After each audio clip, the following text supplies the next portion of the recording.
nice to meet you in person. Nice to meet you, Nolan. I'm so excited to have you here and to get into some of these titles. I'm struck by a bit of a theme, and I'll see if you can see it here too, that these feel very apropos of the moment to speak to a more uncertain sort of geopolitical reality that we all find ourselves in. There's a lot of unease in all 5 of these books, and a lot of intrigue and suspense in them as well. That's interesting. You spot a through line. I don't intend to choose books that are connected in some way, but maybe it's just publishing and writing happens and reflects what's going on in the world in deeper ways that I'm even aware of. You just have your finger on the pulse, I think. Maybe so. I would love to start with A Case of Matricide, if at all possible, by Graeme Macrae Burnet Booker Prize winner. What can you tell us about this novel? Well, he is one of our favorites. He's our author of the month in November, in fact. Graeme Macrae Burnet. He has written a couple of other books, at least that I'm mostly aware of. He's written more than that, too. The last book he wrote was called Case Study, and that was a What to Read. I brought it on air and talked about it, too. And yes, the Booker shortlisted His Bloody Project, which is where he came on my radar. And Burnet loves to blur the line between fiction and reality. His Bloody Project and Case Study were both presented as stories stemming from papers or diaries that discovered by the author. And then we have to question, who is the author? And he does some similar things in this new book. I won't spoil quite what that is exactly. The story itself concerns some strange goings-on in the French town of Saint Louis. Chief Inspector Georges Gorski has been called upon to find the connection between the presence of a mysterious stranger, an elderly woman who feels threatened by her son, and a prominent businessman who has suddenly dropped dead. And, of course, in all these great mysteries, Gorski himself has some domestic problems, some inner demons, and Burnet mixes all of these things together, and as I say, he blurs the boundaries between suspect and investigator, as well as between writer and the reader. It's very clever. It puts the reader in a very interesting place, once again, as he did in this other two. Yeah. Now, when you're going about selecting your author of the month over at McNally Robinson, are you looking for those sort of blurred lines, those sort of moments of intrigue that readers can engage with? Well, we're mostly looking, ideally we find an author that not everybody's already heard of. We love to kind of show you somebody that you should know about, or that is kind of entering the kind of the wheelhouse, I guess, of his career, like really getting something going, and maybe we know about it because we're in the industry and it's harder to know from outside the bookstore. So yeah, we love to have, discoveries, not from nowhere, but just maybe percolating a little bit and ready to go. Sure. Another place where the lines between different things comes into play is this historical fiction work that's also on your list, Precipice by Robert Harris. Yes, exactly. Precipice. It's Robert Harris is the author of a lot of books. He's very familiar to a lot of people, I'm sure. About 20 novels in total, including Fatherland and Munich he's well known for, and Conclave, which is currently a movie. So you can read the book and watch the movie. He's got a very good reputation for being very accurate with historical events, but within those historical events he creates fictional stories, and this leaves the reader to kind of figure out where one ends and the other begins. And this latest is set in London at the outbreak of the First World War. Prime Minister H.H. Asquith has been having a love affair with a 26-year-old bored aristocrat named Venetia Stanley.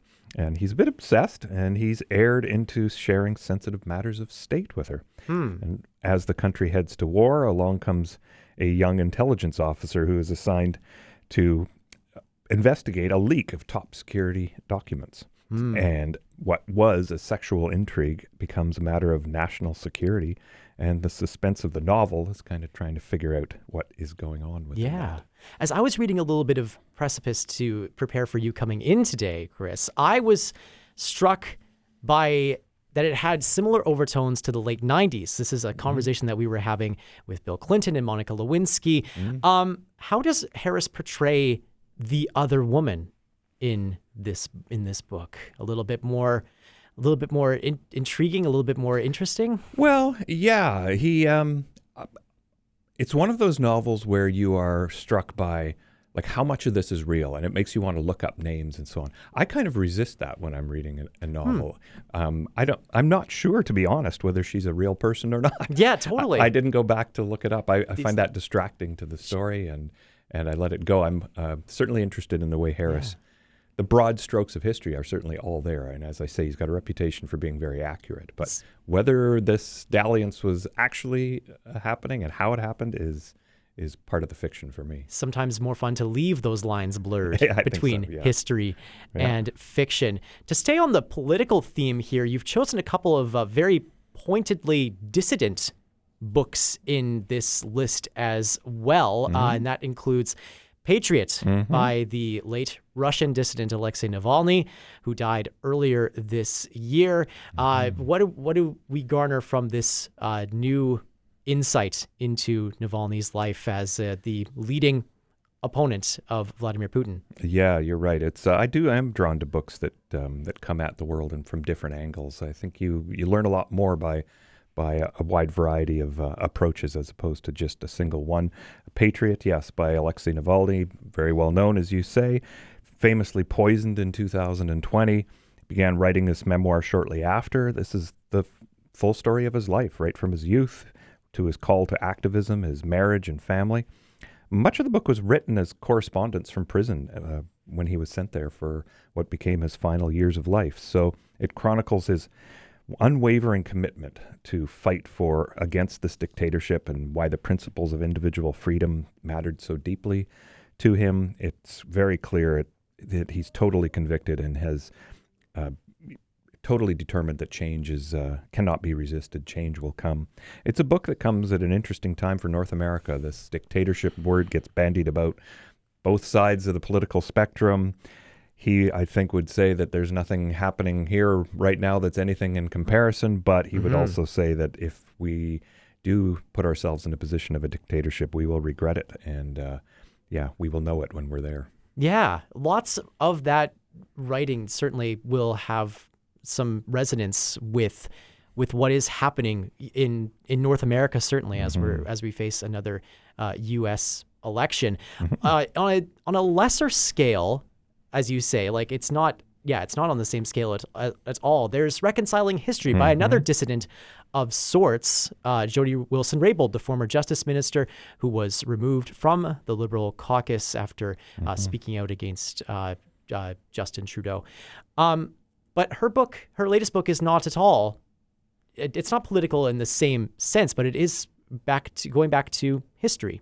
It certainly is. It's our own story, I suppose, of reconciling what is going on. Reconciling History is the title. A Story of Canada. Jody Wilson-Raybould, of course, author, as you say, of Indian in the Cabinet, which was her story of being in the cabinet and removed.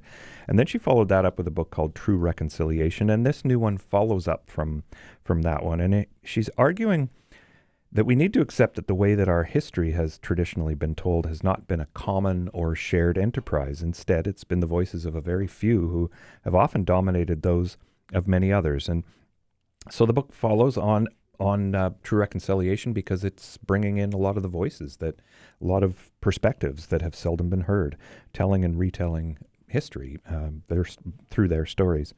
So she uses the image of the totem pole and says it's the foundation of or a good metaphor for the foundation of this.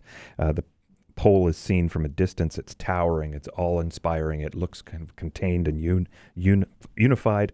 And yet that pole, when you get up closer, is full of the details of the carvings and the stories within that larger story that makes up the pole as a whole. So she uses that as kind of the backdrop. She says the story is never finished. It needs to be told and retold, conveyed to generations to come. It's reflected in her subtitle. She calls her book A History of Canada, not The History of Canada, which was the practice for so many years.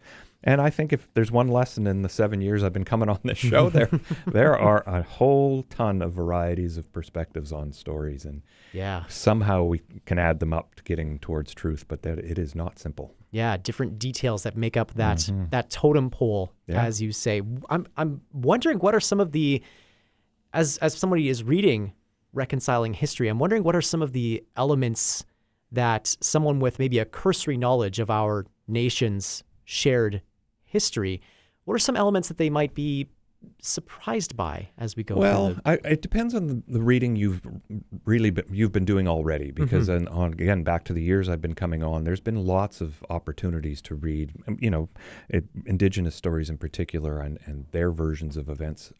We are reconciling ourselves to their perspective on what has happened. And so I think it depends a little bit on how much of that work you've done.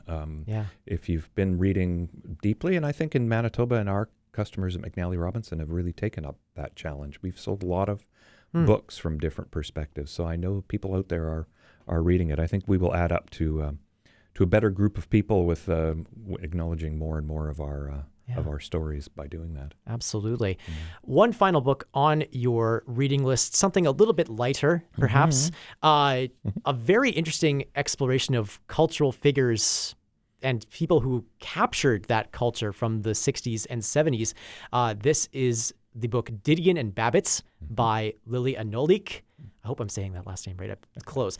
Anyway, so Joan Didion, obviously associated with the pop culture of the 60s and known for her very honest writing. I'm sure people will know her writings. And the play that was just put on of one of her books at Prairie Theatre Exchange back in, I believe, April. Right. Babitz, the goddaughter of Igor Stravinsky, very apt for Classic 107 listeners. Tell us a little bit about this book and how maybe it paints their friendship or lack thereof. Yes, indeed. Yeah, you're right. Didion is well remembered. Eve Babitz was mostly forgotten until very recently. Recent years, her novels, as well as her nonfiction, have been republished, and there's kind of a renewed fascination, and that's not in small part due to Lili Anolik, because I'll take your pronunciation. I'm not sure what it is either, but because she wrote a book called Hollywood's Eve, where she got to know Eve Babitz. She wrote her story. As part of getting to know her and writing that, she gained access on Babitz's death in 2021 to a whole bunch of boxes full of Babitz's writing and documents. And when she delved into that, this tells a very strange love-hate friendship, as you allude to, that Babitz had with Didion. And despite, you point out she had a very confessional style. You feel like she's being very honest and deep, but at the same time, she remained elusive. And part of our fascination with her is that I don't think we ultimately do know who she was exactly. So through Babitz's eyes, we get to know a very different person. Babitz knew her very intimately. So this book forms a picture of Didion that we haven't really seen before, as well as the story of Babitz, and as well as that literary Hollywood in the 1970s that they were part of. So it's kind of cool to go back to those times. I love that phrase, literary Hollywood. There are lots of very loyal Didion readers. What do you think if somebody were to reread Didion's books after having read this? What sort of recontextualization do you think they would take away? Well, that would be curious. I'd be just speculating. We all have our own relationships with her, don't we? Yeah. But I think there's, again, back to, we've been talking about it all session, haven't we, about different perspectives on the same story. Yeah. And all of a sudden you hear something Didion says and think, wait a minute, this was viewed quite differently by somebody else. And isn't that exactly what we were talking about? Absolutely. You can find all of these books, of course, at McNally Robinson Booksellers, which is on Grant Avenue, and of course the second floor at the Forks. And of course, you can visit their website to find out more about all these books. Chris, thank you so much for joining me for my first session of What to Read. I'm excited to dive into all of these. Absolutely. Thank you, Nolan.